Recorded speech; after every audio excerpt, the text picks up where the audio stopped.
तो आपका YouTube channel में स्वागत करता हूं। मैं रंजन कुमार पंडा। आज एक इम्पोर्टेंट टॉपिक का पर डिस्कशन करेंगे, कैसे आप जीएसटी रिटर्न भरेंगे वो आज हम लोग सीखेंगे। इस वीडियो को एंड तक देख लीजिए, आपका इसका पर कोई भी डाउट नहीं रहेगा। आप खुद आपका जीएसटी रिटर्न भर सकते हैं। पूरा क्लियरिटी में इसको समझाऊंगा। को आप डर लगता है तो जीएसटी रिटर्न भरने में कोई इसका पर डर नहीं रहेगा। इस वीडियो को एंड तक देख लीजिए, पूरा आपको खुद भर सकते हैं, ये मेरे तरफ से 100% आपको गारंटी है। और इस वीडियो को देखने के बाद जिन लोगों को कॉन्फिडेंट आ गया कि खुद वो जीएसटी रिटर्न भर सकते हैं, मेरे को कमेंट के जरिए जरूर बोलिए। और जो लोग फाइल भी कर रहे हैं वो लोग भी मेरे को कमेंट के जरिए बोलिए कि मैं भर सकता हूँ, जीएसटी रिटर्न भरा हूँ या भर सकता हूँ। कमेंट के जरिए मेरे को जरूर बोलिए, ठीक है। अभी आप देख सकते हैं कि अभी हम लोग टॉपिक पर जाएंगे। अभी देख सकते हैं मैं जीएसटी में लॉगिन में हूँ। लॉगिन करने के बाद यहाँ पे आप सर्विस में जाएंगे। सर्विस में जाके रिटर्न्स में जाएंगे। रिटर्न्स डैशबोर्ड में जाएंगे। जाने के बाद आपका स्क्रीन का ऐसे आ जाएगा। आप इसमें जिस फाइनेंशियल ईयर का आप जीएसटी रिटर्न भरना चाहते हैं उस फाइनेंशियल ईयर को यहाँ पे आप चूज कर लेंगे। मैं 19-20 का बनना चाहता हूँ तो 19-20 का चूज कर लूंगा। उसके बाद यहाँ पे जिस फाइनेंशियल में उस चूज किए उस फाइनेंशियल का कौन सा मंथ में या कौन सा क्वार्टर में भरना चाहते हैं तो वो आप उसी हिसाब से उसको भर लेंगे। यहाँ पे मैं बोलना चाहता हूँ कि क्वार्टर में जो भरते हैं या आपका मंथ में बेसिस में जो लोग भरते हैं उसमें जीएसटी रिटर्न का फॉर्म का जो कोई डिफरेंस नहीं है। दोनों कैटेगरी के लिए फॉर्म जो है सेम है, सिर्फ आपको टाइम टेबल चेंज किया गया। टाइम टेबल थोड़ा अलग अलग दिया गया कि क्वार्टरली जो लोग बेसिस में भरते हैं उन लोगों को थोड़ा ज़्यादा टाइम मिल रहा है, जो मंथली भरते हैं वो रेगुलर भरना पड़ता है। टर्नओवर जिन लोगों का ज़्यादा है, लेकिन फॉर्म जो है सेम है, ठीक है। उसके बाद मैं यहाँ पे मार्च महीने का मैं भरना चाहता हूँ तो मार्च महीना चूज कर लूँगा। उसके बाद सर्च में जाऊँगा। सर्च में जाने के बाद आपका ऐसे नीचे आ जाएगा। यहाँ पे आप दो देख सकते हैं, यहाँ पे एक एडिट का ऑप्शन है। ये क्या है?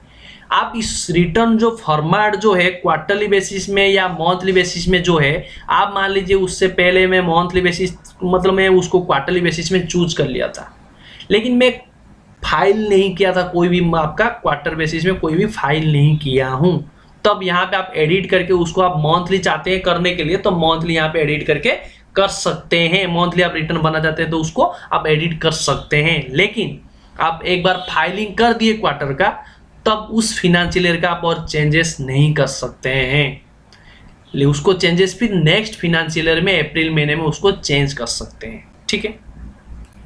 इसको आप ध्यान से ये करेंगे, ठीक है। उसके बाद हम लोग भरेंगे। अभी यहाँ पे जीएसटी रिटर्न है। ये जीएसटी रिटर्न किस चीज का है यहाँ पे आप देख सकते हैं। Details of outward supply of goods और सर्विस, जो सेल्स जो कर रहे हैं, गुड्स सेल कर रहे हैं या सर्विस प्रोवाइड कर रहे हैं, उस जिसको आप प्रोवाइड किए हैं उसका इंफॉर्मेशन भरेंगे। यहाँ पे कितना अमाउंट आप सेल किए उस सिर्फ सेल्स का फिगर यहाँ पे देंगे या सेल्स जिस पार्टी को किए उसका इंफॉर्मेशन भरेंगे। यहाँ पे परचेज का कोई लिंक नहीं है यहाँ पे, ठीक है। इसके बाद आप देख सकते हैं ड्यू डेट यहाँ पे दिया है। ड्यू डेट इसको आप नज़रअंदाज करेंगे क्योंकि इसमें बहुत सारा चेंजेस रहता है, नोटिफिकेशन आ जाता है, लेकिन यहाँ पे अपडेट सही से नहीं होता है। नोटिफिकेशन जैसे ही आता है मेरा चैनल में मैं अब वीडियो करके बना के डाल देता हूँ। जो लोग मेरा रेगुलर सब्सक्राइब करके रखे हैं, बेल आइकन जरूर क्लिक करके रखे होंगे, वो लोग को नोटिफिकेशन थ्रू मिल जाता होगा, आपको पता होगा। लेकिन जो लोग नया है इसको सब्सक्राइब कर लीजिए मेरे चैनल को और बेल आइकन जरूर क्लिक कर लीजिए। इसी तरह वीडियो आपको नोटिफिकेशन थ्रू फटाक से मिल जाएगा आपको, ठीक है। उसके बाद आपको यहाँ पे देख सकते हैं दो ऑप्शन देख सकते हैं, प्रिपेयर ऑनलाइन और प्रिपेयर ऑफलाइन। ऑनलाइन कब भरेंगे, ऑफलाइन कब भरेंगे? ऑनलाइन भरेंगे आपका 500 से इनवॉइस कम है, उस मंथ का या उस क्वार्टर का 500 से नीचे है तब आप ऑनलाइन भर सकते हैं। लेकिन 500 से ज़्यादा हो जाएगा तो आप ऑफलाइन टूल्स में भर के यहाँ पे अपलोड करेंगे। मैं अभी मेरा जो क्लाइंट का जो ये है वो 500 से नीचे है, मैं भी समझाऊंगा 500 का नीचे वाला को है, पर मैं यहाँ पे ऑनलाइन में जाऊँगा। ऑनलाइन में जाने के बाद आपका स्क्रीन का पर ऐसे आएगा, फॉर्म बहुत सारा आएगा। इस सब फॉर्म को आपको क्या करना पड़ेगा, भरना पड़ेगा, एक एक करके भरना पड़ेगा। आप सोच रहे हो कि इतना सारा फॉर्म भरना पड़ेगा हम लोग को? नहीं दोस्तों, सारा फॉर्म भरना नहीं पड़ेगा। जिस फॉर्म को आपको ज़रूरत है उस फॉर्म को सिर्फ आपको भरना है। बहुत सारा क्लाइंट का 1-2 फॉर्म भरना पड़ता है, बाकी फॉर्म यूज़ नहीं होता है। लेकिन मैं आपको समझा रहा हूँ, इसीलिए सारा फॉर्म को मैं समझाऊंगा डिटेल्स में, तो इसीलिए मेरे को थोड़ा ज़्यादा टाइम लगेगा। लेकिन आपके टाइम में आप जो भरेंगे खुद उसमें कम टाइम लगेगा। सिर्फ आप जिसमें ज़रूरत है उसी फॉर्म को सिर्फ आप खोल के भरना है, ठीक है। इसके बाद हम लोग पहला पार्ट आप देख सकते हैं 4A, 4B, 4C, 6B, 6C का पार्ट आप भरेंगे कैसे, B2B सेल का। B2B सेल यानी बिजनेस टू बिजनेस सेल। आप जिस पार्टी को सेल किए वो रजिस्टर्ड पार्टी है तो उसका इंफॉर्मेशन यहाँ पे भरेंगे। आपको कैसे पता चलेगा वो पार्टी रजिस्ट्रेशन है, उसका जीएसटी नंबर होगा। जैसे मैं ये मेरा क्लाइंट का एक इन्फॉर्मेशन एक्सेल में ऐसा है तो आप ऐसे ही एक्सेल में बना सकते हैं, बना के उसका रिटर्न जीएसटी रिटर्न बना सकते हैं। तो आप यहाँ पे जैसे ये 2 पार्टी है, मैं देख रहा हूँ कि इसमें 2 पार्टी है, जीएसटी नंबर लिया हुआ है, तो ये दोनों पार्टी रजिस्टर्ड पार्टी है, तो B2B है, तो B2B का यहाँ पे उन लोगों का इन्फॉर्मेशन यहाँ पे भरेंगे। तो यहाँ पे इसके बाद यहाँ पे देख सकते हैं इंपोर्ट ईयूए बिल डाटा। यहाँ पे आपको जो ईयूए बिल में जो जनरेट करके जो बिल जनरेट करते हैं उन लोग इस डाटा को यहाँ से टान सकते हैं, B2B सेक्शन में इसको टान सकते हैं। लेकिन इसमें क्या कंडीशन है, आप कंडीशन देखेंगे। कंडीशन है कि ये लेस देन 50 ईयूए बिल से नीचे है तो आपको क्या उस पीरियड में, मतलब मंथली भर रहे हैं या क्वार्टरली भर रहे हैं, 50 से नीचे है तो आप उसको क्या करेंगे, यहाँ पे उसका ईयूए बिल का लॉगिन आईडी पासवर्ड देके उसको टान सकते हैं डाटा। लेकिन 50 से ज्यादा अप टू 500 तक आपको क्या करना पड़ेगा, उसको CSV फॉर्मेट में डाउनलोड करना पड़ेगा। डाउनलोड करके उसको जिप फाइल में बना के, JSON फाइल में बना के उसको यहाँ पे अपलोड करना पड़ेगा, ठीक है। लेकिन 500 का एबव वाला को तो आपको ऑफलाइन टूल्स, इसमें तो ऑनलाइन टूल्स में भर नहीं सकते, उसको ऊपर नहीं बोला आपको। ये 2 ऑप्शन में आ रहा होगा तो आपको देख लेंगे कि क्या ऑप्शन में आप सुटेबल होगा, ठीक है। ऐसे आपका ये जो यहाँ पे भी इंपोर्ट ईयूए बिल है, बाकी 2-4 जगह में है, ऐसी सेम आपका कंडीशन है। अभी मैं यहाँ पे जाऊंगा B2B भरूंगा। B2B भरने के लिए यहाँ पे एक क्लाइंट का है, उस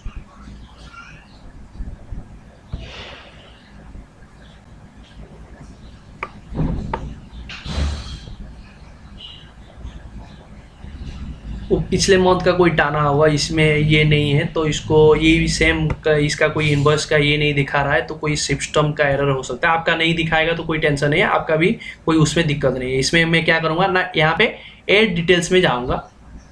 ऐड डिटेल्स में जाके इस ऑप्शन को भरना पड़ेगा, ठीक है। क्या क्या भरना पड़ेगा आपको, देखिए ये एक नया ऑप्शन आया है, ठीक है। नया ऑप्शन आया है क्या, supplies cover under section 7 of IGST act.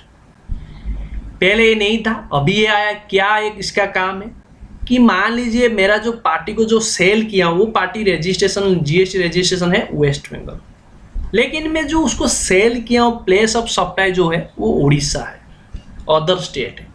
तो यहाँ पे आपको क्या करना पड़ेगा ना, उस टाइम में यहाँ पे आपको चूज करना पड़ेगा, यहाँ पे आपको चूज करना पड़ेगा, अदरवाइज आपको चूज नहीं करना पड़ेगा, ठीक है। अभी मैं GST नंबर भरूंगा, इस पार्टी का GST नंबर भरूंगा।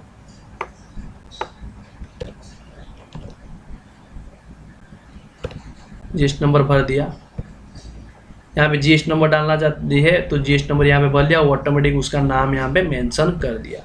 उसके बाद आपको यहाँ पे इनवॉइस नंबर भरना पड़ेगा। जैसे ही इनवॉइस है उसी हिसाब से आपको इनवॉइस यहाँ पे भरना पड़ेगा। इनवॉइस में कोई चेंजेस नहीं कर सकते हैं, आपको इनवॉइस एग्जैक्ट भरना पड़ेगा। जैसे आपका इनवॉइस है उसी हिसाब से आपको इनवॉइस भरना पड़ेगा, उसको आप चेंजेस नहीं कर सकते हैं, ठीक है।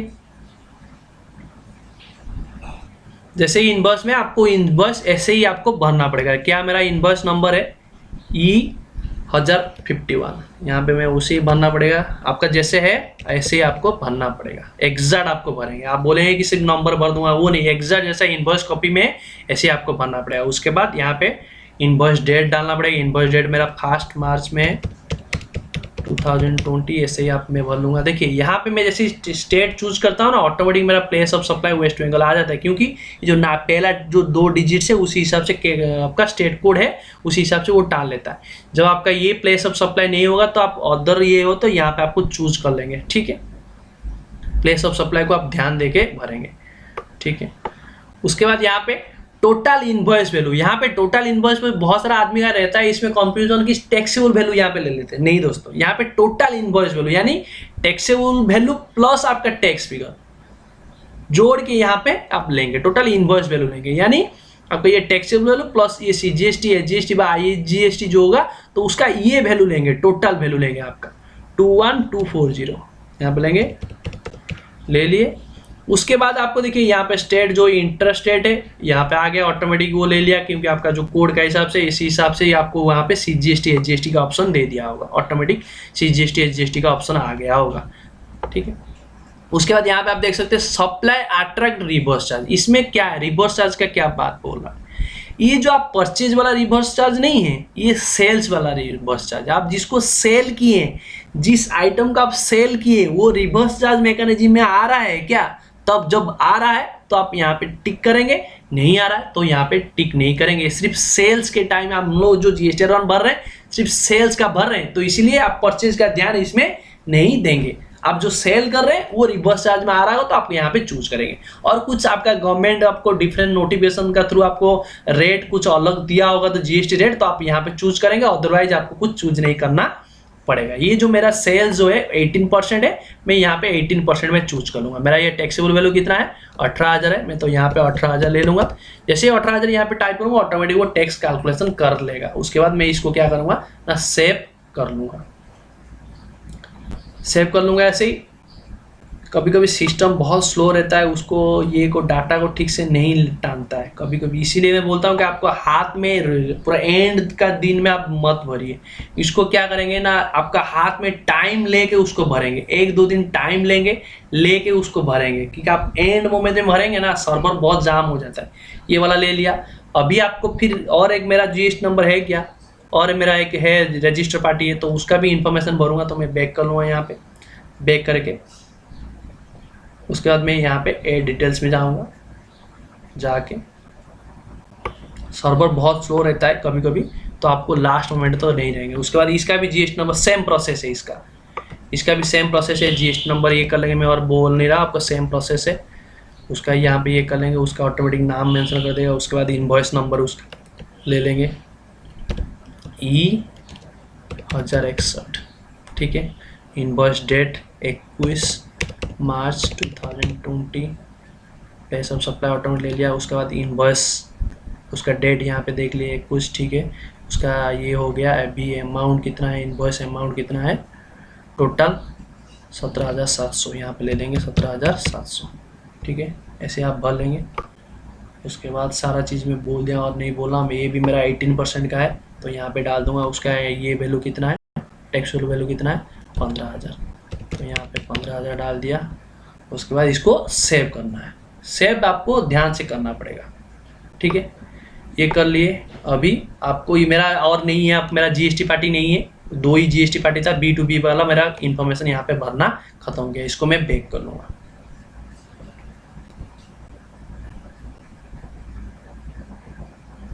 बैक करने के बाद देखिए यहाँ पे मेरा देखिए ब्लैंक आ रहा है। आप भरने के बाद ही ब्लैंक आ रहा है, आप डर नहीं जाएंगे।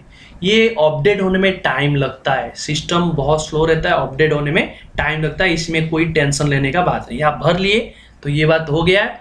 उसके बाद आप इस पार्ट में जाएंगे 5A 5B, इसमें B2C वाला पार्ट है। इसमें आप देख सकते हैं यहाँ पे एक चीज़ में माउस पॉइंट जैसे लेता है, आपको दिखा देता है। देखिए यहाँ पे माउस पॉइंट जैसे लेता है, आपको ये चीज़ दिखा रहा है, तो मैं जूम करके दिखा रहा हूँ।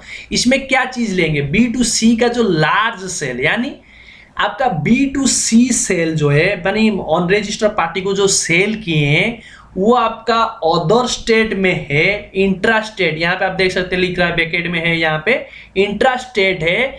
उसका वैल्यू जो है आपका 2.5 लाख से ज़्यादा है, उसको हम लोग बोलते हैं लार्ज इनवॉइस, उसको हम लोग बोलते हैं लार्ज इनवॉइस। तो उसी इनवॉइस, उसी का इंफॉर्मेशन आपको यहाँ पे भरना पड़ेगा।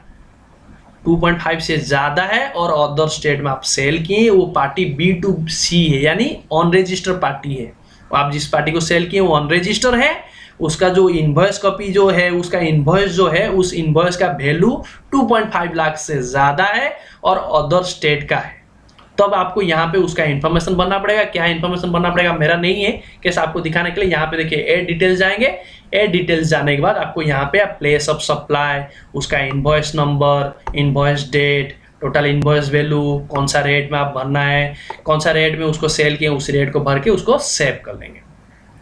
नॉर्मली B2C यानी ऑन रजिस्टर पार्टी को जो सेल करते हैं उसमें क्या ना, आपको इनवॉइस नंबर मेंशन नहीं करना पड़ता है, पार्टी वाइज इनवॉइस नंबर नहीं देना पड़ता है। लेकिन जो लार्ज के लिए है इसीलिए उसका इनवॉइस नंबर देना पड़ता है यहाँ पे, ठीक है।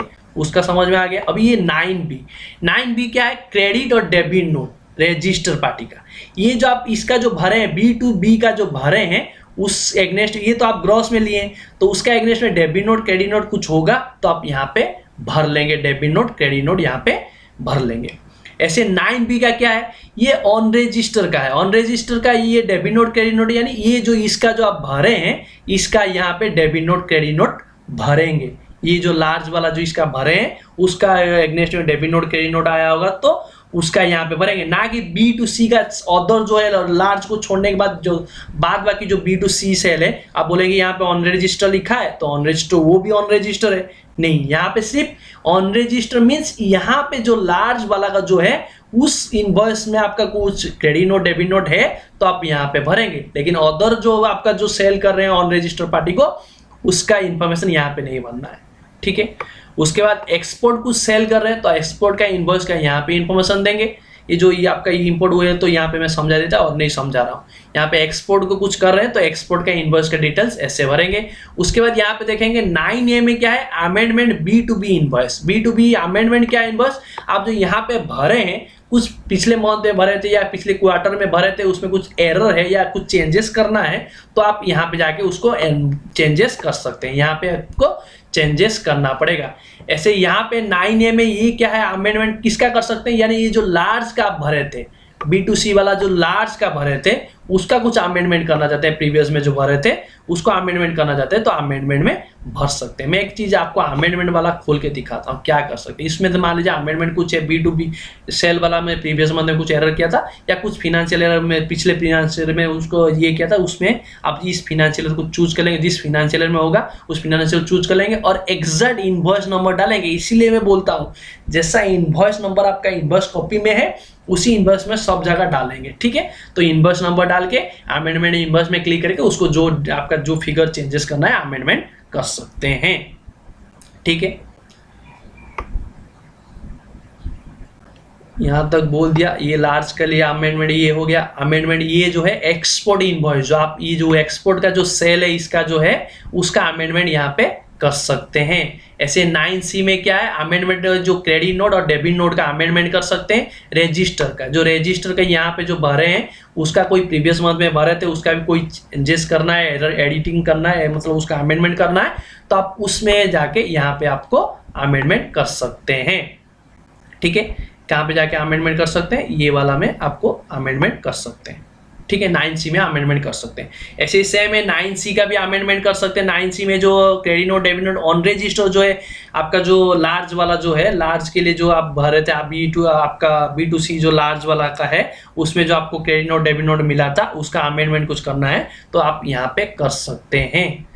B2C आप ऑन रजिस्टर को आप कंफ्यूजन नहीं रहेंगे। B2C लार्ज वाला का सिर्फ आपको अमेंडमेंट का ऑप्शन दिया है ये वाला, उसका डेबिट नोट क्रेडिट नोट का ऑप्शन दिया है, लेकिन यहाँ पे जो आप देख रहे हैं कि B2C जो आया है अदर्स में इसमें उसका डेबिट नोट क्रेडिट नोट का ऑप्शन नहीं है, डेबिट नोट का क्रेडिट नोट का ऑप्शन नहीं है। तो यहाँ पे आपको नेट ऑफ में लेना है। देखिए आप देख सकते हैं लिख रहा होगा टेक्स्ट रूल्स पे net of debit note and credit note का पूरा नेट में लेंगे। यहाँ पे ऑन रजिस्टर जो सेल कर रहे हैं उसको पूरा नेट में लेंगे, ठीक है, इसको नेट में लेंगे। यहाँ पे सिर्फ इसको छोड़ देंगे, लार्ज वाला को छोड़ देंगे। यहाँ पे लिख दिया है पर्सन अदर देन दी सप्लाई कवर टेबल 5। टेबल 5 कौन सा वाला है आपको मैं दिखा रहा हूँ। टेबल 5 कौन सा वाला है, ये वाला जो टेबल 5 है, ये जो आपका B2C सेल जो है लार्ज वाला को छोड़ने के बाद बाकी जो रह गया है उसको आप यहाँ पे भरेंगे, लेकिन इसका डेबिट नोट क्रेडिट नोट को सेटअप करके भरेंगे, ठीक है। मेरा लार्ज सारा है, मेरा सर स्मॉल सारा है। लार्ज को छोड़ने के बाद जो मेरा कोई लार्ज का नहीं है, 2.5 लाख से मेरा एक्सीड नहीं है कोई, तो मैं ये ब्लैंक को चूज कर लिया। मेरा सारा छोटा छोटा फिगर है, 1.5 लाख का नीचे, 2.5 लाख से नीचे, तो कोई मेरे को उसमें लार्ज में नहीं है तो बाकी मैं B2C का अदर में डाल सकता हूँ, ठीक है। लेकिन मेरे को अभी स्टेट वाइज उसको डालना पड़ेगा, मतलब स्टेट वाइज मेरे को चूज करके डालना पड़ेगा प्लेस ऑफ सप्लाई का, ठीक है। यहाँ पे मैं चूज कर लिया फिल्टर मार के। जैसे आपको एक्सेल में जो लोग एक्सपोर्ट है उसको इजी होगा ये लोग एक्सपोर्ट ये करने के लिए। उसके बाद यहाँ पे जाने के बाद यहाँ पे ए डिटेल्स में क्लिक करूंगा। क्लिक करने के बाद यहाँ पे मेरे को प्लेस ऑफ सप्लाई चूज करना पड़ेगा। प्लेस ऑफ सप्लाई मेरा क्या था, कालकाड़ा था, उसको मैं कालकाड़ा चूज कर लूंगा। वेस्ट बंगाल चूज कर लिया, स्टेट चूज कर लिया, प्लेस ऑफ सप्लाई का स्टेट चूज कर लिया। उसके बाद टैक्सेबल वैल्यू यहाँ पे जाएगा, टैक्सेबल वैल्यू ना कि इनवॉइस वैल्यू। ध्यान से आप देखेंगे टैक्सेबल वैल्यू कितना है, टोटल में इसको लेंगे ना कि इंडिविजुअल लेंगे, टोटल में ले लेंगे। कितना है 56600, यहाँ पे डाल देंगे 56600, ठीक है। उसके बाद यहाँ पे कंसेशन रेट में कुछ टैक्स रेट आपका गवर्नमेंट नोटिफिकेशन किया होगा तो आप इसको चूज कर लेंगे। उसके बाद यहाँ पे आप रेट चॉइस कर लें, कौन सा रेट है, मेरा 18% है तो मैं 18% चूज कर लूँगा। मान लीजिए यहाँ पे डिफरेंट रेट रहता, तो मान लीजिए ये मेरा कलकत्ता का प्लेस ऑफ सप्लाई तो सब में सेम है, लेकिन रेट अलग अलग होता, तब क्या करना पड़ता, मेरे को अलग अलग ये चूज करना पड़ता, जो रेट वाइज भी फिल्टर मेरे को मानना पड़ता कि ये कलकत्ता में मेरा 3 इनवॉइस है, ये 18% है, ये 4 इनवॉइस है, मेरा 28% है। तो मेरे को रेट वाइज मार के सिर्फ फिल्टर में मेरे को जोड़ना पड़ता, वो अमाउंट को 18% को यहाँ पे डालता, फिर और एक बार ऐड करके फिर कलकत्ता चूज करके फिर आपको 28% को फिर लेना पड़ता, अलग अलग लेना पड़ता। मेरा सेम रेट में सारा है इसलिए सारा को मैं इसमें ले लिया, आपका अलग अलग रहेगा तो आपको यहाँ पे अलग अलग ले लेंगे। उसके बाद टैक्स फिगर ऑटोमेटिक वो कैलकुलेशन कर लिया है, ठीक है। उसके बाद यहाँ पे आप जैसे यहाँ पे टैक्सेबल वैल्यू डालें वो ऑटोमेटिक आप रेट चूज कर लिए तो ऑटोमेटिक वो कैलकुलेशन कर लिया, आपका रेट जो है CGST GST कैलकुलेशन कर लिया। उसके बाद सेव कर लेंगे। सेव करने के बाद फिर मेरा आप देखेंगे कि मेरा इन्फॉर्मेशन के हिसाब से अदर भी स्टेट मेरा है, अदर स्टेट में मैं उड़ीसा भी एक है सेल हुआ है तो उड़ीसा को भी मैं चूज कर लूँगा। ध्यान से देखें कि रेट मेरा सेम है इसीलिए मैं एक साथ सबको एक स्टेट में डाल के ले रहा हूँ। मान लीजिए मेरा ये एक स्टेट रेट और एक रेट होता तो दोनों 2 बार मेरे को करना पड़ता अलग अलग रेट चूज करके, ठीक है। मैं फिर यहाँ पे जाऊँगा,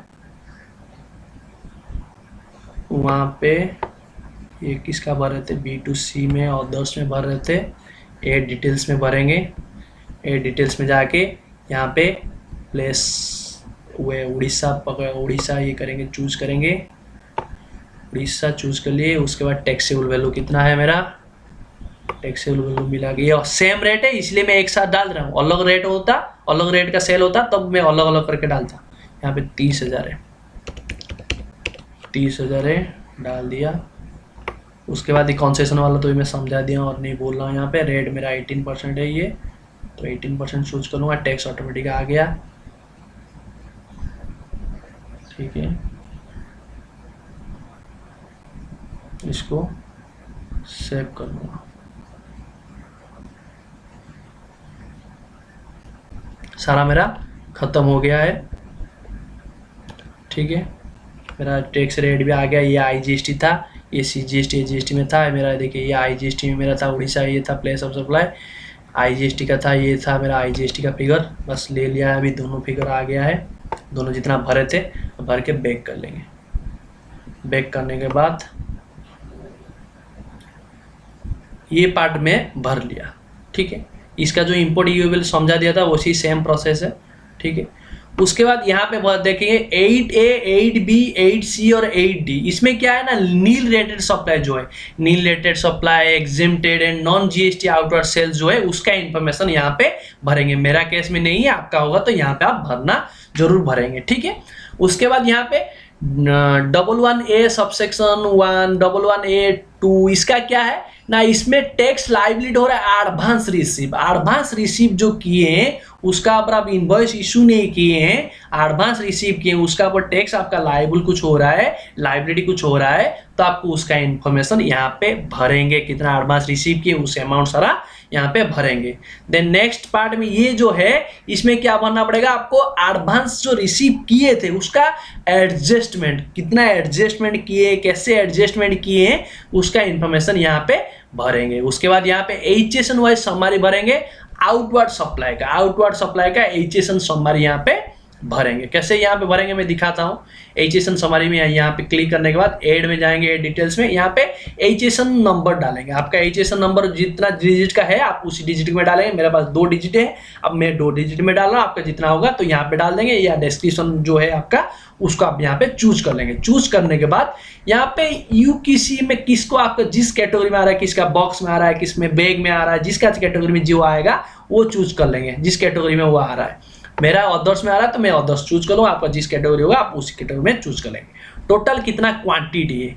अब जो इस HSN वाइज में आप जितना सेल किए हैं टोटल कितना क्वांटिटी है, मेरा जो है टोटल एक ही ये है तो मैं एक साथ में ले रहा हूँ, मेरा टोटल इतना क्वांटिटी है, ठीक है, टोटल इतना क्वांटिटी है। उसके बाद यहाँ पे देख सकते हैं टोटल वैल्यू कितना है। टोटल वैल्यू आपका इस क्वांटिटी का बीच में टोटल आपका वैल्यू जितना है यहाँ पे आप लिख लेंगे, जितना वैल्यू होगा यहाँ पे लिख लेंगे। उसके बाद यहाँ पे मेरा वैल्यू मान लीजिए मैं इतना दे रहा हूँ, वैल्यू मेरा है। उसके बाद टैक्सेबल वैल्यू कितना है उसमें मान लीजिए टैक्सेबल वैल्यू मेरा मान लीजिए ऐसा है, मेरा मान यहाँ पे जाता है एक्सेल शीट मान लीजिए मैं इसी को पकड़ता हूँ, ठीक है। टोटल वैल्यू मैं इसको लेता हूँ, ठीक। आपका अलग अलग रेट होगा तो आप मैं मान लीजिए टोटल वैल्यू कितना है 35400, यहाँ पे ले लेता हूँ 35400, ठीक है।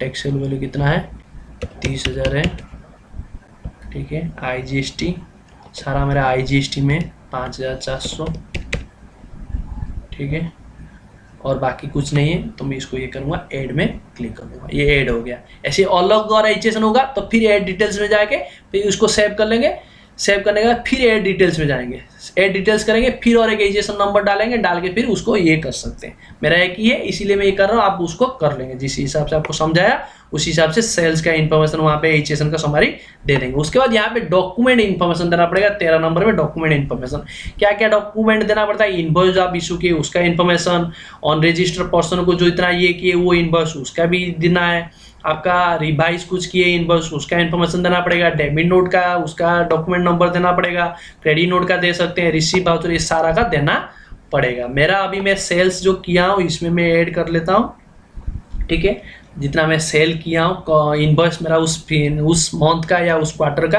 मेरा टोटल इनवॉइस कितना, ये सबको फिल्टर को हटा देता हूँ। मेरा जितना फिल्टर पड़ा है सारा फिल्टर को हटा लेता हूँ। मेरा इनवॉइस कब से कब तक शुरू है, ये मेरा इनवॉइस कब से कुछ शुरू है, कब किस तरह से मेरा यहाँ से शुरू है तो यहाँ पे लिख दूंगा E1051 से लेके ख़त्म कब तक हो रहा है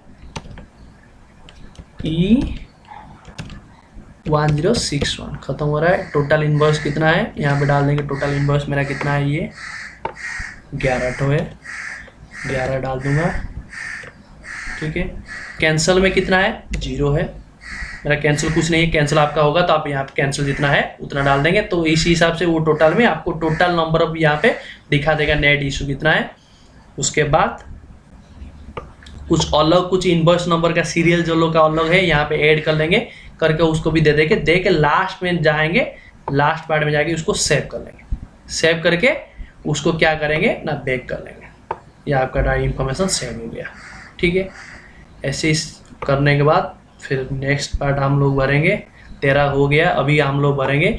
इसमें क्या है ना अमेंडमेंट टैक्स लायबिलिटी आपका अमेंडमेंट कर सकते हैं, जो एडवांस रिसीव किए थे, जो लायबिलिटी रेस हुआ था आपको जो यहाँ पे भरे थे उसमें कुछ प्रीवियस मंथ में या प्रीवियस ईयर में कुछ गलती भरा हुआ था उसमें चेंजेस करना चाहते हैं उसको यहाँ पे अमेंडमेंट कर सकते हैं। यहाँ पे जाके ये जो यहाँ पे आप भरते हैं ना ये वाला जो आपको जो भरते हैं ये वाला और ये वाला पार्ट को जो आप भरते हैं उसको इसमें चेंजेस कर सकते हैं, ये इसमें और इसमें दोनों में चेंजेस कर सकते हैं, अमेंडमेंट कर सकते हैं।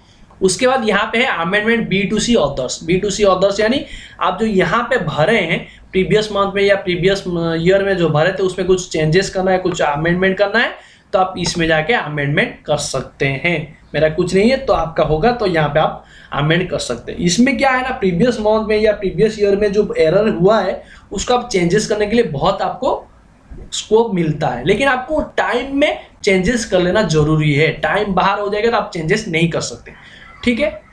उसके बाद ये सारा इन्फॉर्मेशन भरने के बाद यहाँ पे आप जनरेट GSTR 1 समरी में क्लिक करेंगे। क्लिक करने के बाद 2-4 मिनट लगता है, 5 मिनट लगता है। उसके बाद आप क्या करेंगे वो जनरेट हो जाता है। होने के बाद यहाँ पे आप टिक कर लेंगे। यहाँ पे जैसे ही टिक कर लेंगे, टिक करने के बाद यहाँ पे आपका सबमिट ऑप्शन जो है वो एक्टिव हो जाएगा। एक्टिव हो जाएगा जैसे ही आप सबमिट में क्लिक करेंगे वो फिर वही 1-2 मिनट लगेगा, टाइम लेगा। उसके बाद फाइलिंग का जो फाइल रिटर्न जो उसका एक्टिव हो जाएगा, उसमें आप क्लिक करेंगे। उसके बाद आपको OTP थ्रू हो या DAC थ्रू हो उस फाइल आपको GSTR 1 को सबमिट कर देंगे। सबमिट करने से पहले एक बार प्रीव्यू जरूर कर लीजिए। प्रीव्यू में क्लिक करके पीडीएफ डाउनलोड होगा, पीडीएफ डाउनलोड होने के बाद उसको आप ध्यान से देख लीजिए कि जो जो आप इंफॉर्मेशन भरे हैं वो सही भरे हैं कि नहीं, उसको अच्छे से ध्यान से देख लेंगे। उसके बाद फाइल को सबमिट करेंगे। ठीक है दोस्तों, इस वीडियो अच्छा लगा जरूर लाइक करिए, कमेंट करिए और ज़्यादा से ज़्यादा शेयर करिए। और मेरा चैनल को अभी तक सब्सक्राइब नहीं किया, सब्सक्राइब कर लीजिए और पास में बेल आइकन जरूर क्लिक कर लीजिए इसी तरह रिलेटेड वीडियो पाने के लिए। आज के लिए इतना ही, फिर मिलेंगे नया टॉपिक के साथ। तब तक के लिए जय हिंद, जय भारत, बाय बाय।